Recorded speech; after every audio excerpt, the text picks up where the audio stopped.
Hello everyone, I hope आप सब अच्छे होंगे। जैसे हमारी क्लास 1 रीज़निंग की हो चुकी है जिसके अंदर we have tried to cover the alphanumeric series और उसके बाद मुझे एक चीज़ याद आई थी कि जिसके अंदर 3-3 नंबर्स की कॉम्बिनेशन दी जाती है और नंबर्स को भी चेंज किया जाता है और उसके अंदर कुछ इवन को सब्ट्रैक्ट एंड ऑड को प्लस माइनस करना होता है, तो वो वाली चीज़ मैं आपको बता दूँगा, ठीक है? इन द सब्सिक्वेंट क्लासेस जिस-जिस टाइप के क्वेश्चन्स आ रहे हैं तो हम ऐसा करेंगे कि मैं आपको किसी न किसी वीडियो लेक्चर में वो कवर करने की कोशिश करूँगा। देखिए आज का जो टॉपिक है, उसके अंदर ये चीज़ है कि देखिए है तो बहुत मतलब बच्चों को ये चीज़ समझ नहीं आती।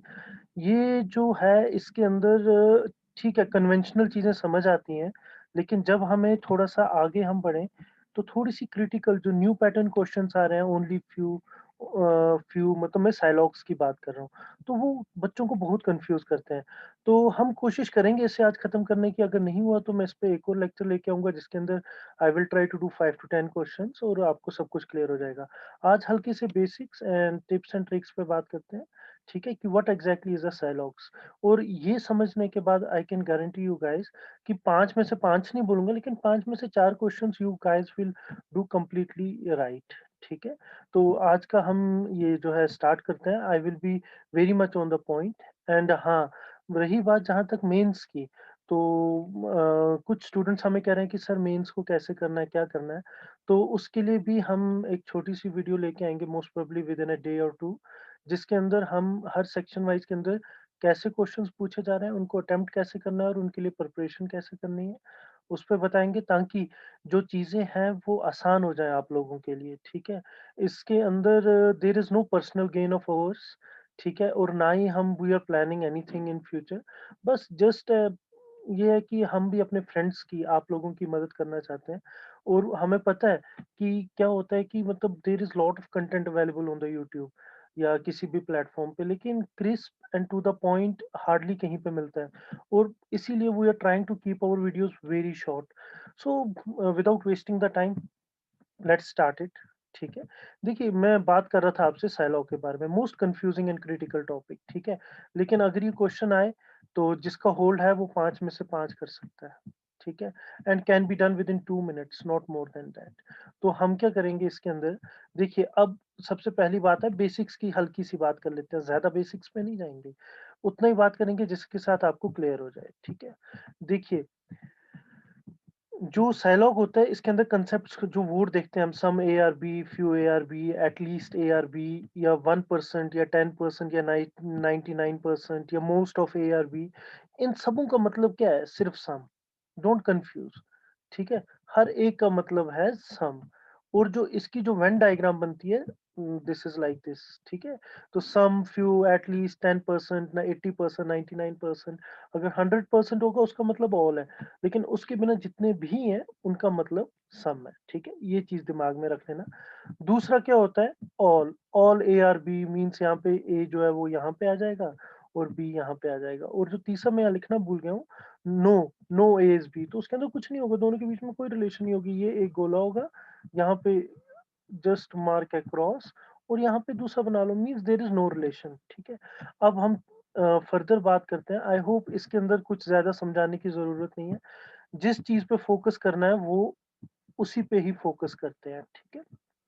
देखिए, अब क्या है कि एक चीज़ याद रखिए, मैं यहाँ पे पहुँचने से पहले मैं नेक्स्ट पेज पे जाना चाहूँगा, ठीक है? कि इसके अंदर क्या है, हाँ, देखिए, जब भी हम साइलॉग की बात करते हैं आपने 2 चीज़ें याद रखनी है। एक रखनी है पॉसिबिलिटी, एक रखनी है डेफिनिट। देखिए, डेफिनिट मीन्स जो 100% ट्रू है, where there is no doubt in it. कैसे? कह रहा है ऑल ए आर बी, ठीक है? स्टेटमेंट दे रहा है ऑल ए आर बी, तो उसकी वेन डायग्राम हमें पता है ऑल ए यहाँ पे आ गया, बी यहाँ पे आ गया, तो ऑल ए आर बी। तो इसके अंदर क्या होगा कि अगर कंक्लूजन नीचे हो सम बी आर ए, ठीक है? तो जब हम इसके अंदर देखेंगे जब सारे के सारे ए हैं, वो बी हैं, ठीक है? तो इसका मतलब कुछ बी जो है वो ए होंगे ही होंगे 100%, ठीक है? तो इसके अंदर क्या है ये चीज़ डेफिनिट है, ठीक है? ये 100% ट्रू है। अगर अब मैं इसी को कर देता some B are A is a possibility, ठीक है? इज़ अ पॉसिबिलिटी, तो अगर ये वाली चीज़ लिखी होती तो हमारी कंक्लूजन गलत हो जाती। ठीक है? अगर सम बी और ए लिखा हुआ है दैट मीन्स ये डेफिनिट की बात कर रहा है, तो डेफिनिट इज़ 100% करेक्ट। समझ आया? तो ये चीज़ें याद रखनी है कि देखिए स्टेटमेंट या डेफिनिट दी गई होगी या हमें पॉसिबिलिटी में दी गई होगी, ठीक है? जब चीज़ कोई डेफिनिट है तो उसको पॉसिबिलिटी लेके नहीं चलना, और चीज़ जब कोई पॉसिबिलिटी है उसको डेफिनिट लेके नहीं चलना। तो ये चीज़ समझ लीजिए, ठीक है? अब मैं दोबारा बताता हूँ, जैसे कह रहा है ऑल ए आर बी, उसकी ये डायग्राम बन रही है, ठीक है? जब हम इसके कंक्लूजन पे जाएँगे, नीचे ये भी हो सकता है सम ए आर बी, अगर वो भी हो तो देखो कुछ ए बी भी तो है, तो दैट मीन्स ये डेफिनिट चीज है, ठीक है? तो this is correct one, some B are A, this is correct. अगर आगे इज अ पॉसिबिलिटी लिखा जाए तो ये गलत है, क्यों? क्योंकि जो चीज 100% सही है तो हम क्यों बोलें कि उसके कुछ चांसेस हैं, ठीक है? पॉसिबिलिटी वहां होती है जहां आपने एक जगह से दूसरी जगह पे जाने के लिए आपके पास तीन रास्ते होते हैं, ठीक है? तीन या तीन से ज्यादा रास्ते होते हैं। तो मतलब आपकी यहाँ पे अगर आप खड़े हो तो बोलोगे कि मेरे पास पॉसिबिलिटी है, मैं इस रास्ते से जाऊं, इससे जाऊं या इससे जाऊं, ठीक है? तो there is always a chance. लेकिन जब आपके पास, आपको पता ही है कि भैया मैंने यहाँ से यहाँ जाना है, तो there is only a single way to go from here to here, तो there is no point of possibility, then it is definitely true that you have to go from this path only, you have to traverse this path only, ठीक है? तो ये चीज है definite वाली, fine. अच्छा, अब बात करते हैं पॉसिबिलिटी की। देखिए, आपके पास स्टेटमेंट है some A R B, fine, ठीक है? ये इसकी डायग्राम आ गई ये वाली, ठीक है? अब नीचे कंक्लूजन देखते हैं, क्या कह रहा है, ऑल ए आर बी। अगर ये लिखा होगा तो ये अल्टीमेटली फॉल्स है, क्यों? क्योंकि है नहीं, सामने आपको देखने पे दिख रहा है कि कुछ ही ए बी है, ठीक है? अगर लिखा होगा all A are B is a possibility, means ये पॉसिबल हो सकता है, क्यों नहीं हो सकता, ठीक है? तो अगर कुछ है तो ये भी तो हो सकता है कि सारे भी हो सकते हैं, तो इसीलिए ये जो पॉसिबिलिटी वाली चीज़ होगी ये यहाँ पे करेक्ट होगी, ठीक है? देखिए यहाँ पे डेफिनिट की बात कर रहा था, डेफिनिट हमें डायग्राम देखने से नहीं मिल रहा, हमने गलत कर दिया, और यहाँ पे पॉसिबिलिटी की बात कर रहा है, पॉसिबिलिटी हो सकती है, तो हमने करेक्ट कर दिया है, ठीक है? पहले ये चीज़ दिमाग में रखनी है, पॉसिबिलिटी एंड डेफिनिट, ठीक है? या फिर यहाँ पे ये स्टेटमेंट भी चेंज कर सकता था सेकंड वाले में, ऑल ए आर बी या ऑल ए कैन बी, ठीक है? तो उसका भी मतलब पॉसिबिलिटी है, ठीक है? इज़ पॉसिबल या कैन बी, ये दोनों पॉसिबिलिटी के केसेस हैं, ठीक है? अब इसके बाद हम हल्का-सा जो ऊपर वाला जो था, ठीक है? वो देखते हैं, उसके अंदर ये क्या कह रहा है, ठीक है? कह रहा है सम ए आर बी, ठीक है? सम ए आर बी, हमने ये डायग्राम बना ली, तो इसका मतलब सम बी आर ए, क्योंकि ये कॉमन एरिया में बी भी ट्रांसवर्स कर रहा है, some B are A correct है। ये क्यों करेक्ट है? ये डेफिनिट है, ठीक है? ये 100% ट्रू है कि ये होगा ही होगा, ठीक है? तो ये वाली चीज़ 100% ट्रू है, ठीक है? इसके बाद ये तो देखिए ये सीधी-सी बात है, ये मतलब इसमें कुछ मुझे इतना समझाने की ज़रूरत नहीं थी, ठीक है? लेकिन मैंने इसलिए समझाया कि पता नहीं कई लोगों को इसका भी कांसेप्ट हो या नहीं हो, जिस पे मैंने फोकस करना है, ठीक है? That is the only few cases, ठीक है? यस, न्यू पैटर्न वाले, ठीक है?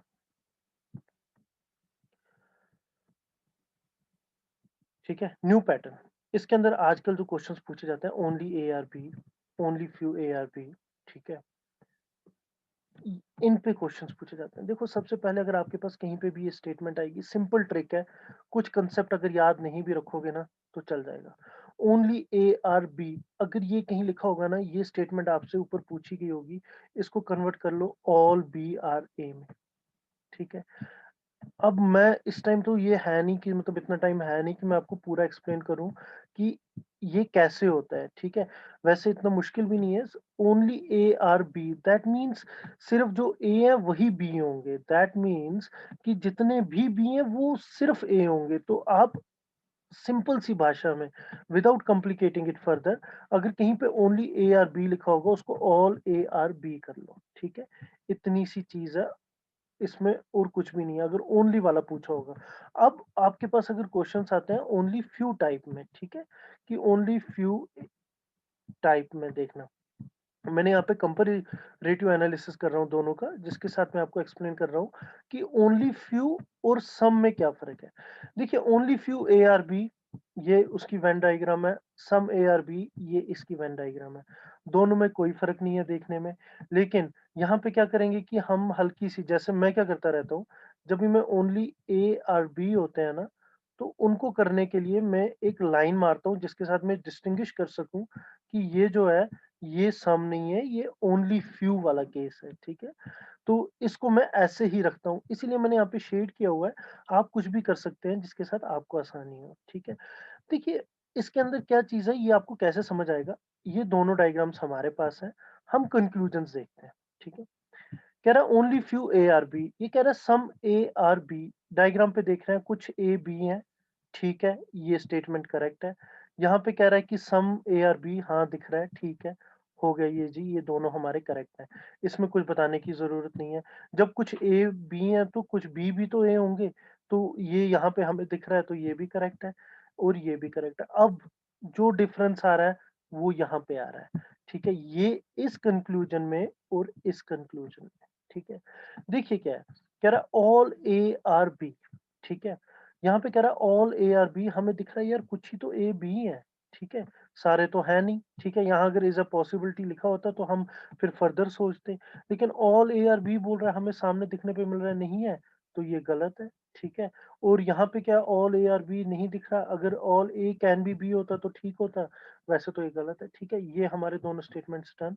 अब यहाँ पे this is the main thing, देखना, जब आपको यहीं से कह रहा है कि कुछ ही ए बी हैं, ठीक है, मीन्स होंगे तो सिर्फ कुछ ए बी होंगे, सारे ए बी कभी नहीं होंगे।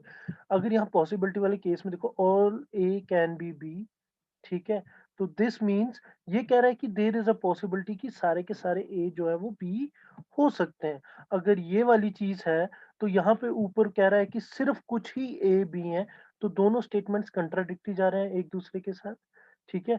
ऊपर स्टेटमेंट हमें कह रहे हैं कि सिर्फ कुछ ए बी होंगे, नीचे कह रहा है कि सारे के सारे ए बी हो सकते हैं।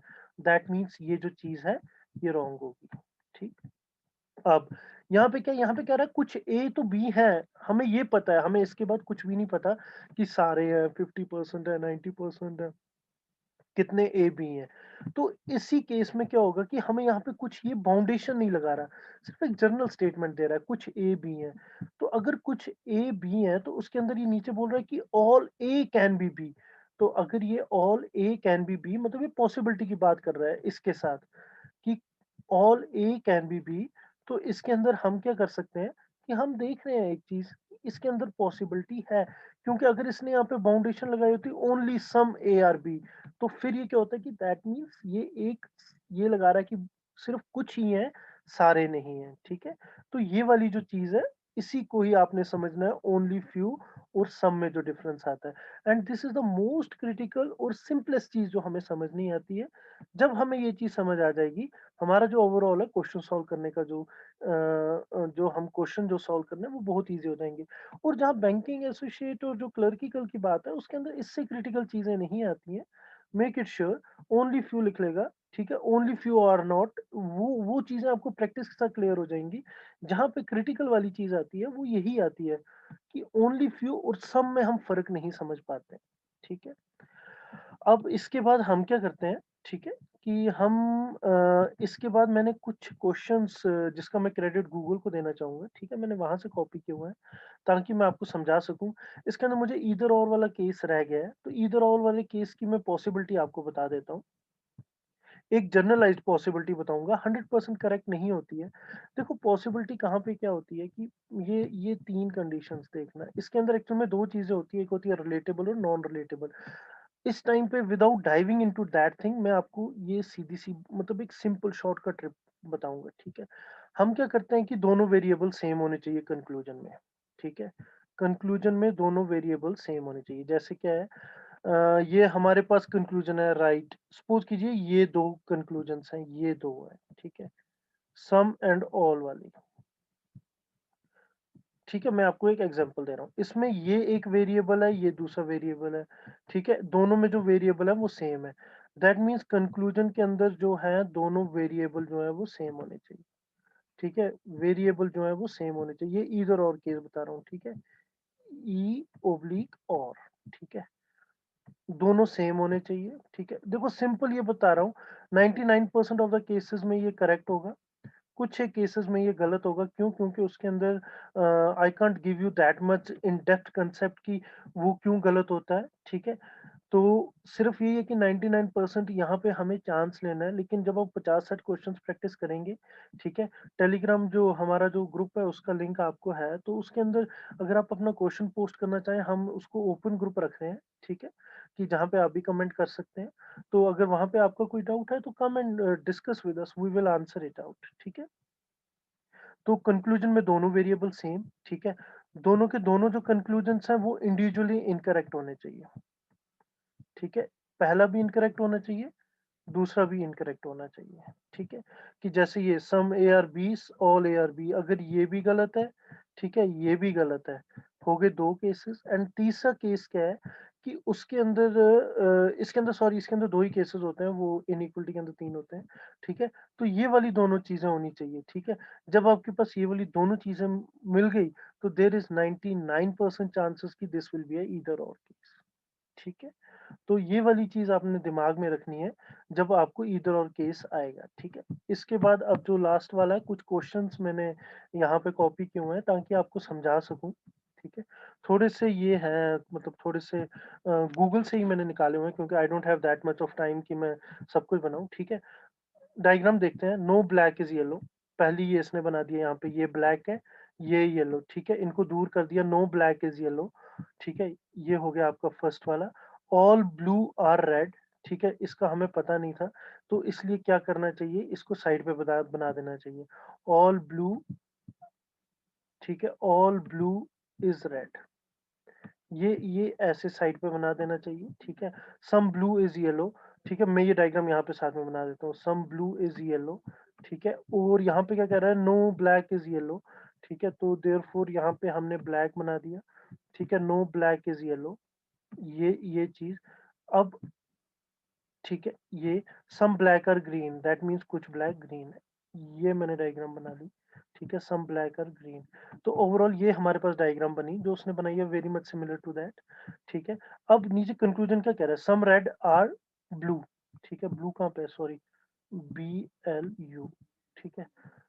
सम रेड आर ब्लू, देखो यहाँ पे क्या हमें देखने से ही मिल रहा है कि ये कह रहा है सारे ऑल ब्लू जो है वो रेड है, तो इसका मतलब जो कुछ रेड है वो तो ब्लू होंगे ही होंगे, ये 100% ट्रू है, ठीक है? That means it is a definite, therefore this follows, ठीक है?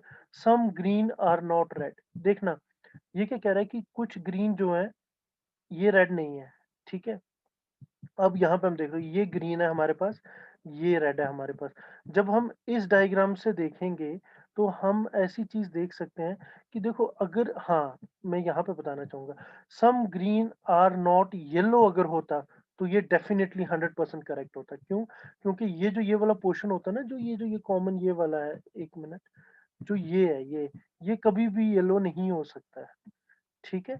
लेकिन जब यहाँ पे बात हो सकती है तो ये हो सकता है, मतलब मैं वर्ड यूज़ कर रहा हूँ, हो सकता है, that means it is possible, ठीक है? Therefore only statement 1 follows, not both the statements, ठीक? तो इसके अंदर कुछ इतना है नहीं, लेकिन क्लैरिटी के लिए अच्छा क्वेश्चन है, ठीक है? इसके बाद जो नेक्स्ट वाला है, उसके अंदर क्या हमें गिवन है कि some green are yellow simple, some yellow are blue simple, some blue are red simple, ठीक है? अब क्या कह रहा है, हम यहाँ पे देखते हैं, some red are blue, some red are blue 100% definite. अब डायग्राम देख के यहाँ से आपको पता चल गया, some red are blue 100% definite. At least some yellow are green, at least का मतलब ये है कि कम से कम कुछ येलो जो है वो ग्रीन है।